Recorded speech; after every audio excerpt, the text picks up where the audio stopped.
Welcome back, all you Fabricans and Fleshbags, to the super, not funny show reviews. And today I'm reviewing episode 8, the season finale of The Peripheral, coming to you from Amazon Prime. So, what did I think about it? And should you be watching? Real quick, get down there, hit the like button on this video. Well, here we are at the finale, the end of the first season of The Peripheral. And all things are going to come to a head. Flynne and Burton, they've gotten rid of the assassin, and they've got to deal with the Research Institute. Also, they don't trust Lev Zubov, who is the person that's employing them. Wilf wants to know where the hell Alita is and what she's up to. Charisse Nuland, of course, she expects some kind of, alliance with Inspector Lobeer. And really, what is Alita up to? And also, what is Ash and her compatriot? What are they going to do? There's a lot of stuff going on, a lot of balls in the air. And not even mention the fact that back in the earlier time, Tommy's got to deal with the fallout of his murder of the sheriff and of Corbell Picket. And we surprisingly get some movement on Jasper's story. A lot of stuff going on, like I said, in this episode. And, it's a season finale, so surely they're going to tie up some things nicely. You would think, because I have to say, this was a hella disappointing, season finale. You expect some things to come to some kind of conclusion. And we get one or two things concluded in this episode, but we get a whole lot more of kicking the can down the road or unanswered questions or, things just kind of held up in the air. The only two things that are really brought to any kind of satisfactory conclusion, and all one of them, I'd barely call it that, is where's Alita, and what is Flynne going to do about the fact that Charisse Nuland wants to basically destroy her stub world, and those are the only things that get answered. Everything else is just like, oh, wait till it come back next season, and I hate that.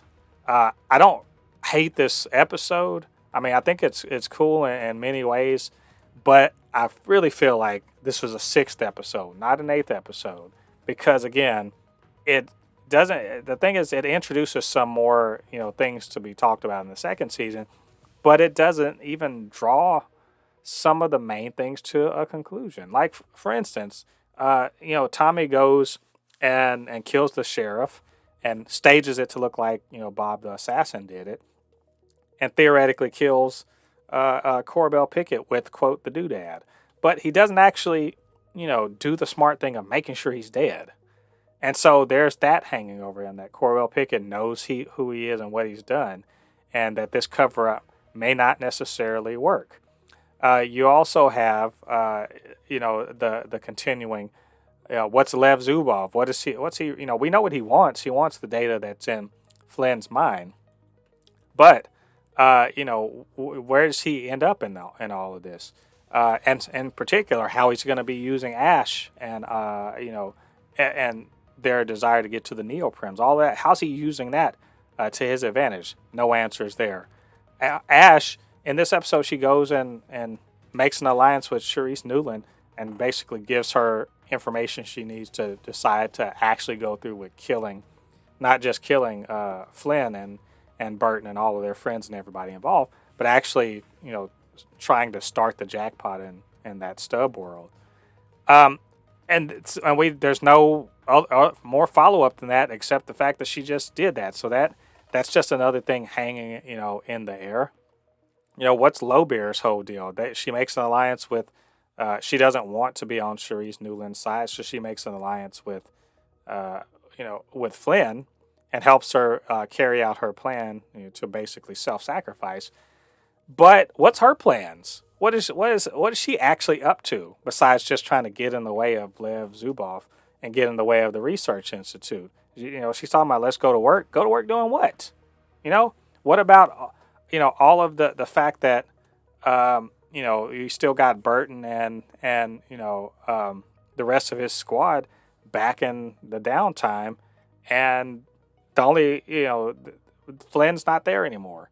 What's going on with that? What about the mom? Is she has only so much time to live, or are they going to fix that? There's it's just a lot. There's a bunch of things. Like, I don't like the kick the can down the road thing. If you're going to introduce so many questions and mysteries and stuff, at least get half of them sort of resolved. At least get half. You're supposed to at the end introduce some stuff. You shouldn't have a bunch of other dangling plot threads from the earlier in the season that are still ongoing. That they have not. I don't think that this was the way to the end of the season, because it didn't feel satisfactory. It just felt like, it felt like an extended cutscene at the end of a Marvel movie where they're like, come back for this, but they didn't actually resolve any of the central mystery, or for that matter, or the central conflict for that matter. I don't even know that they very well articulated what the central conflict of this season was, not of the whole show, of the season. It's just they set up all these things. They set up this conflict, but this triumvirate and the conflict, and how Flynne and Burton have to sort of navigate all of that. They set up Burton and Connor as being on the payroll of the Metropolitan Police and all that. They set all that stuff up. Nowhere else to go. It's just saying, come back next season, and it's it's infuriating, to be honest. It's infuriating because this was such a cool show, a cool concept. The previous episode was a great, it was a great, setup to the finale of the season, and they had all this stuff going. I mean, we find out about Alita, sure, cool, but all it does, finding out about Alita, only just moves us to, she's gathering an army. Oh, that's great. We could have found out about that 3 episodes ago. That little mystery was so unnecessarily drawn out. It could have been further on down, and then we could have had a little more interesting, conflict. They like a lot of this. It makes it, in hindsight, look like they drew out a lot of things for no good or apparent reason. And it's all interesting. Look, I'll say that it's all interesting. It just isn't satisfying as a finale of a season. And I hate that because, generally speaking, I like this show. And I've liked most of the performances. I've liked a lot of the ideas and everything that's going on. And, multiverse, is that such a big deal right now? And they're sort of playing with it like that. But, I mean, you got to come stronger and harder than this in the season finale. Even with that cutscene at the end of the episode, after the credits, where the end credits scene, where you see Zuboff sort of being taken to task by the rest of the Klept leaders, being taken to task, and being told essentially he's got to do what Sharice Nuland wants to fucking do anyway, which is kill off everybody related to Flynne and Burton and all of that stuff. They literally want the same thing, except they're not going to work together because they're enemies for reasons. It's interesting, and it's interesting that they showed a little more about, as I suspected, that these were the Klept oligarchs are literally just Russian oligarchs that in our time they call it the Putin diaspora. So basically, people from oligarchs from Putin's Russia that spread out after the jackpot. Yeah, I get it. I figured as much. That's all neat, but I feel like this whole idea that Zuboff is going to be trying to gun for everybody. I mean, that's what this season was about, was Nuland gunning for everybody. So we're just going to get more of that. I'm not terribly impressed with that little reveal at the end. So I guess overall, I think this was middling.